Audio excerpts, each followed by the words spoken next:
Bueno, vamos a repasar porque algo creo que vimos de eso, ¿no?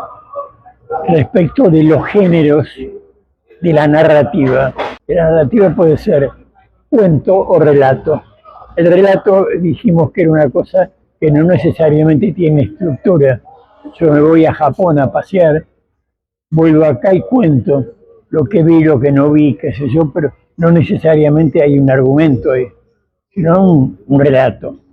En cambio el cuento no, el cuento tiene una estructura, vimos que tiene una presentación, un nudo y un desenlace que generalmente suele ser, no siempre, con un final sorpresa. Es decir, a lo mejor en la última palabra del cuento está la solución de todo. Bueno, y luego vienen los géneros o escuelas o estilos, son varios nombres. Uno es el realismo, es decir, tratar de reproducir a la realidad, a lo externo que nos rodea. En algunos casos el realismo es más extremo todavía. También se lo llama naturalismo, porque es tomar de la realidad naturalmente. Por ejemplo, un escritor francés, Emilio Zola, fue el maestro del realismo y del naturalismo. Iba a una mina, a una cantera, y mostraba la realidad y el horror que estaban pasando esa gente casi esclavizada, porque eran esclavos, como dijo Marx, esclavos asalariados. Ese sería el realismo o naturalismo, que tiene su encanto y tiene también su limitación, las dos cosas. El romanticismo, el verdadero significado de la palabra romántico, es una persona que hace lo que quiere, porque el romántico rompe con lo clásico, y lo clásico es que para escribir una novela hay que comenzar por, no, yo soy romántico, empiezo cuando se muere el personaje. Y después cuando termina la novela estoy improvisando, ¿no? Esto nace el personaje, el que murió ayer, se lo hacen nacer ahí. Se lo hacen nacer y, bueno, evidentemente queda toda la vida por delante, podría terminar así. Bueno, o sea que tenemos el naturalismo o realismo, tenemos lo fantástico, es decir, que por ejemplo es un género también interesante, con maestros como Julio Verne, Wells, H.G. Wells, también genial, y Julio Verne también, que también tiene sus limitaciones. Hoy aparece de vuelta, está apareciendo la literatura fantástica, pero ya es más fantástica sociológicamente. Se describen, por ejemplo, sociedades donde yo tenía un escrito de eso, donde desaparece el agua, pero la hacen desaparecer. Hay una empresa que se llama Loca Loca, que pone una bebida que todo el mundo se resiste y después no la puede dejar de tomar nadie. Y progresa tanto, que deja de ser elitista como quería ser al principio. Entonces, la gente pobre completamente hace todo lo que puede para poder tomar la bebida. Después de las bebidas desaparecen los envases, hacen conexiones directas a las casas y se prohíbe el agua, porque se descubre después a lo largo de la novela, que la perdí esa novela pero la recuerdo toda. Ocurre que empiezan a poner tanques madres, tanques como el de obras sanitarias que hay acá en la ciudad, gigante, que distribuye el agua por toda la ciudad. Lo que distribuye es Coca-Cola, Loca Loca se llama, ¿no? En la novela, Loca Loca. ¿Y qué hace? Le pone a la mañana euforizante. Entonces toda la gente sale contenta a trabajar aunque le paguen 10 pesos. Y a la noche ponen calmantes. Y todo el mundo duerme. Entonces tienen dominada toda la población. ¿Y qué ocurre? Después empieza la resistencia. El ejército de liberación del agua. Empiezan a hacer pozos clandestinos en secreto para poder tomar agua. Los únicos que pueden pensar son los que toman agua. Pues los demás están dirigidos. Es una ficción mía, ¿no? Pero, bueno, después tenemos otras escuelas. El surrealismo también no deja de ser una rebelión, como la fantasía. Una rebelión, el surrealismo hacia la realidad, surrealismo, por debajo de lo real. Es un movimiento que orgánicamente empieza en Francia en el siglo XIX, pero que ocurre muy viejo, eso en el año 1500 ya había surrealismo. Estaba Rabelais, que escribió Pantagruel y Gargantúa, eran dos chicos traviesos que Pantagruel lo que quería era comer. De ahí viene la expresión pantagruélico, porque Pantagruel le comía. Y dice la leyenda que cuando lo pusieron, la madre lo puso a mamar, tuvieron que sacarlo porque le sacó toda la leche a la madre en el acto. Entonces después le trajeron una vaca y dejó seca la vaca y se la empezó a comer. La vaca, bueno, ese era el pantagruelismo. Pantagruel y Gargantúa son dos personajes del año 1500, más o menos 1600. Bueno, hay unos cuantos personajes surrealistas, completamente.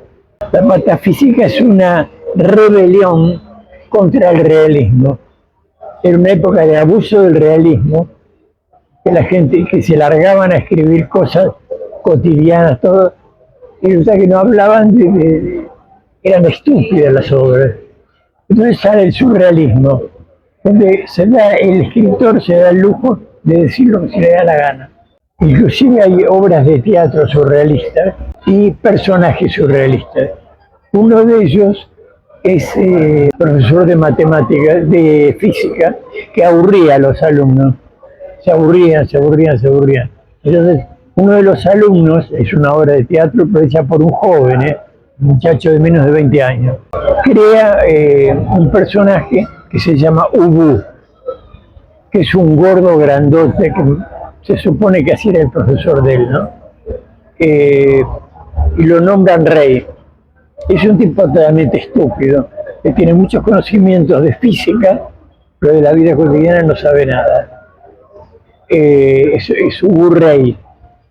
Se empieza a multiplicar por Francia el movimiento de Ubu Rey, después Ubu Cornudo, porque se casa y inmediatamente que se casa es cornudo, creo que a los 15 minutos, una cosa así, el personaje.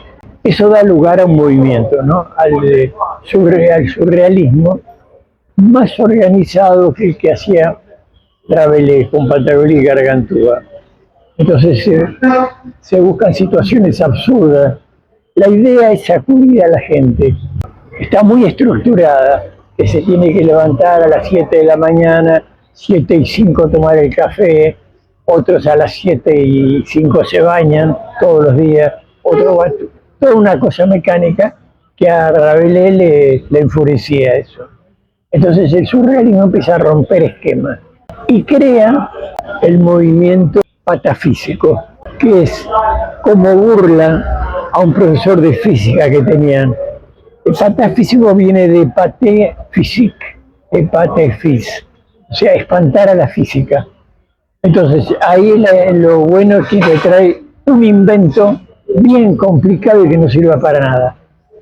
Por ejemplo, hicieron una exposición patafísica, una máquina que tiene 415 piezas, funciona bien, no sirve para nada, anda nada más, pero no sirve para nada.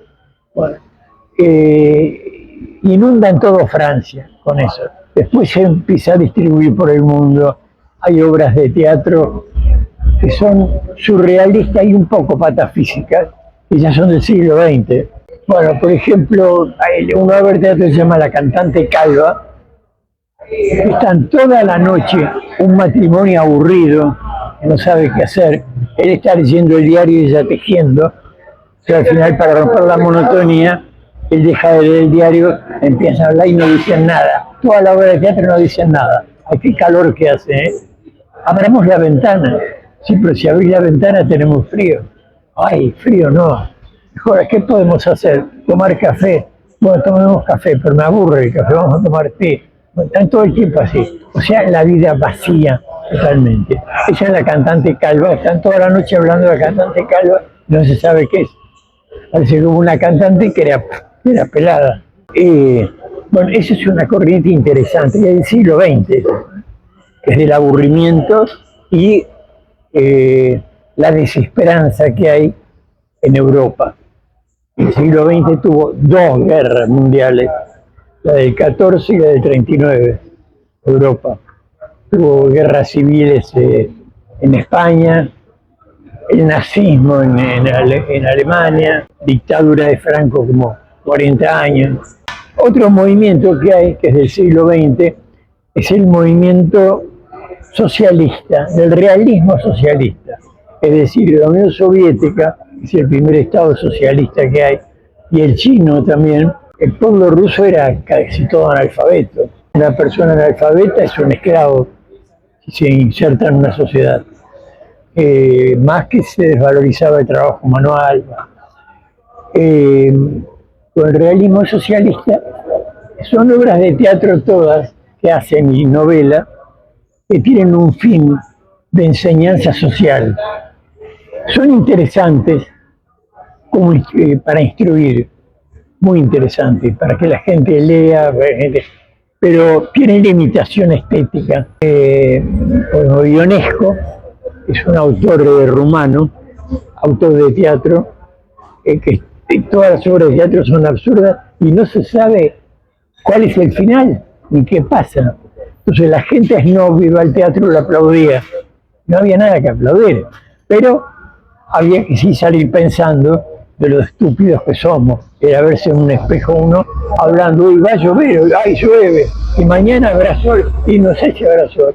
Eso es propio saturado, una sociedad saturada y aburrida. Lo importante es poder plasmar, ya sea en un cuento o en una novela, algo que uno quiera decir. O sea, en algunos casos son gritos que uno pega ahí, en el sentido de un aviso, un mensaje medio desesperado. Y en otros casos no, es una conclusión interesante. Por ejemplo, Dostoyevsky, que para mí es uno de los genios de la narrativa, el escritor ruso, le tocó vivir la época de los zares, una época muy terrible, de terror, de hambre, de miseria, que lo describe muy bien. Y tiene una novela que se llama Crimen y Castigo, que es un muchacho estudiante que es del interior de Rusia, de campesino, digamos, y va a la ciudad, a Moscú, y se siente perdido, no a San Petersburgo, es una ciudad importante. Y entonces él estaba estudiando Derecho, Criminología, el protagonista de la novela. ¿Y qué ocurre? Que él llega a la conclusión, razonando, que él, que es una persona, por supuesto, con bastante soberbia, ¿no? Él, que es un muchacho inteligente y joven y fuerte, que tiene todo por delante, tiene que estar sometido a la miseria, al hambre, a tener que pagar una habitación sucia, a comer poco, mientras que otros tienen mucho, mucho dinero y eso es injusto. Está bien, pero no tienen culpa. Los que hicieron el dinero honestamente y trabajando no tienen culpa de la miseria de los otros. Es muy distinto.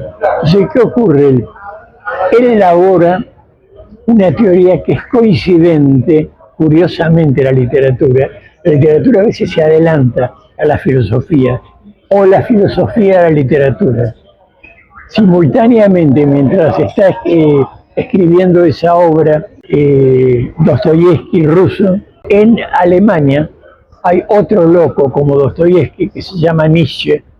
Federico Nietzsche está escribiendo una obra donde plantea la llegada del superhombre, o sea, un hombre que está por encima de los demás.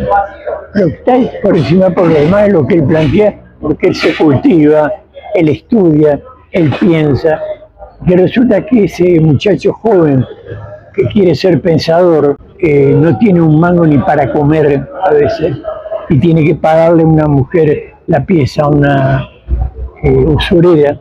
Hace una hipótesis que realmente el que es superior, yo no estoy de acuerdo con esto, por supuesto, tiene derecho a todo. ¿Qué hace entonces? Piensa que él está en condiciones, si quiere, de matar a la dueña de la pieza que le alquila. Tiene una hermana además. Y vivían encerradas en la casa, alquilando la pieza que tenían. Entonces, ¿qué hace? Un día decide matarla. Y va y la mata. Y cuando se encuentra que la mata, se enfrenta con el horror también. Y la mata con un puñal. Y viene la hermana, queda de testigo y entonces la mata también. Entonces él tiene dinero y sale contento. Piensa que ahora va a poder estudiar, estudiaba Derecho. Tiene una trama complicada pero hermosa. Conoce una mujer, se enamora de ella, pero tiene su culpa. Entonces está hablando con la mujer esta y si de repente aparece la sombra de la vieja prestamista y él clavándole el puñal. Hasta que llega un momento que lo citan a él de un juzgado porque él vivía en el lugar donde murieron dos mujeres. Y el fiscal, cuando lo interroga, o el juez, se da cuenta que él es el culpable enseguida, pero simpatiza con él porque ve que es un tipo muy inteligente y se da cuenta que él tiene valores. Es un tipo sensible, el muchacho, que ha hecho eso en un arranque de locura y de irresponsabilidad. Entonces él le dice dice, pero usted no tiene pruebas para detenerme, le dice al fiscal. No, tengo pruebas psicológicas. Vaya tranquilo nomás. Sí, se va tranquilo, y se vaya tranquilo y se va.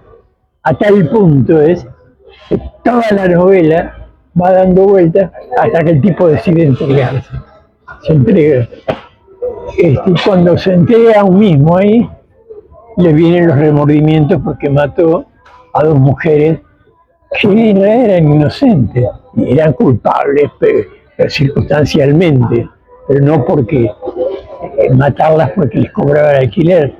Y no lo puedo seguir contando porque me emociono demasiado. Me acuerdo del final y todo me pongo a llorar como loco. Bueno, curiosamente en esa misma época Nietzsche publica Así hablaba Zaratustra, en el cual plantea que hay hombres que son superiores. Es peligroso eso. Yo creo que es cierto. Einstein es muy superior a mí, kilómetros me lleva. Shakespeare me lleva kilómetros. Bach y Beethoven me llevan kilómetros. O sea, me voy comparando con todos los hombres que para mí son superiores. Yo no tengo nada que hacer. Yo no soy tonto, ni me considero inferior. Pero hagamos diferencias. Bueno, que las hay. Pero el planteo es interesante que hace Nietzsche. Pero por supuesto que eso dio también motivo de desastres. Por ejemplo, Hitler tomó de Nietzsche. Nada más que Hitler era un enfermo mental, un demente, y se la agarró con los judíos, que hay explicaciones por qué se agarró con los judíos, era porque tenía en sus manos las finanzas. Bueno, pero eso no justifica matar a un judío o a un gitano o a un millón de gitanos mató Hitler y mataba a los defectuosos físicamente. Lo que quiere hacer más o menos este gobierno, el gobierno de Milei, lo digo con todas las letras.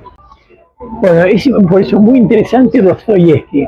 Crimen y Castigo es una de las novelas que a mí me ha hecho temblar el libro en las manos, de toda la trama que tiene, porque el crimen que hace Raskolnikov, se llamaba el personaje, es en las 10 primeras o 20 primeras páginas. El resto del tiempo es el castigo que sin ir a la cárcel tiene él por la culpa, desesperado que tiene. Se enamora de una mujer, pero no le quiere contar lo que ha hecho y no puede ocultarlo. Al final se lo cuenta a la mujer lo ayuda, se presenta ante el fiscal que se había hecho amigo de él, le dan la condena y sale bien. Muy emocionante el final y toda la trama, ¿no? Como describe la miseria que hay en Rusia, el poder de los zares y lo mal que vive la gente. Es decir, también yo quiero dar lugar que no dé lugar a discusiones para mí estériles, ¿no? Yo lo he discutido con muchos me dijera, mirá, si yo fuera Raskolnikov, si resucitaba a las viejas usureras, las volvía a matar. No, yo no estoy de acuerdo con eso. Estoy en contra de cualquier homicidio hecho por un hombre. Creo que no hay excusa. Ni siquiera, el otro día también discutí con una persona. Él me decía que a un violador lo que haría, le cortaría los testículos con una tijera. No, está siendo vos el violador. Sos el violador de la humanidad. No sé qué castigo hay que darle a un violador. Hay que dárselo. Y no sé si no recluirlo definitivamente. No lo sé. Yo me gustaría que un entendido en el tema me lo explicara. Bueno, son temas, por eso es interesante esa literatura, porque remueve a la persona. Yo después que terminé de leer Crimen y Castigo, era distinto, o sea, fui otra persona. ¿De qué género estamos hablando? Bueno, este es un género, yo no sé qué género llamarlo, tiene algo de romántico, que él necesitaba matar y mató. Eso fue un desastre para toda su vida. Es un género que está bien escrito, muy bien escrito, no tiene exageraciones, no tiene morbosidad, es totalmente humano pese a lo inhumano de lo que hace él. Él dice, al final, ¿quién era ella? 2 ratas, 2 cucarachas. Es cierto. Yo creo que ni a las cucarachas hay derecho a matar. En todo caso, como metáfora te digo, prefiero antes de pisar una cucaracha, sacarla que vaya a otro lugar, ¿no? Bueno, eso es una novela que para mí conmociona la literatura. Es una de las, hay muchísimas novelas. Dostoyevsky para mí es uno de los grandes, genial escritor, y también tiene no un continuador, ni una variante de Dostoyevsky, que es un escritor argentino, Roberto Arlt. Él leyó de Dostoyevsky siendo muy chiquito, y lo impresionó tanto que escribió Los 7 locos y Los lanzallamas. Son 2 cuentos, 12 novelas, que una continúa a la otra, de un escritor argentino. Bueno, seguiremos con el tema la próxima.